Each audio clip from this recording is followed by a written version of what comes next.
नमस्कार दर्शक बंधु आपण मानक यही गच जो शो अच्छे से गचर गोटे मेडिसिन अच्छी आपण मानक कहि आपण मैंने देखी नियंतु यही गच प्रचुर परिमाण मिलता है वर्षा ऋतु खरा ऋतु सब ऋतु यही गच मिलता है।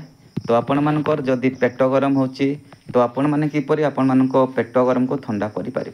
तो आपण मैंने बहुत मेडिसिन खाई सारा पर भी जदि आपणकर पेट गरम ठंडा होनी तो आपण मैंने यही गच को यूज करें। तो आपण मैंने यही गच को देखिपे यही गचर पत्र मीठा मीठा लगी थाए।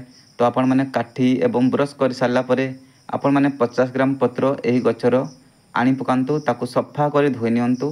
धोई सारापर आपण मैंने ताकू चोबई चोबई मध्य खाई पारिबे।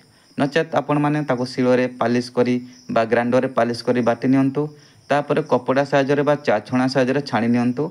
छाणी से 50 ग्राम रस को डेली डेली 4-5 दिन पी नियंतु। देखिबे आपणकर पेट गरम पूरा ठंडा हो जिवो। तो आपण मैंने यही प्रकार यही गच को यूज करें। आपणकर पेट गरम जदि होइछि यही गच को आपण मैंने यूज करें। तो आपण मैंने यही मेडिसिन टी को निरंतर यूज करंतु। किछि भाबिबार नहीं बा विषाक्त नुहे। तो आपण मैंने यही मेडिसिन को यूज करंतु। नमस्कार, जय जगन्नाथ।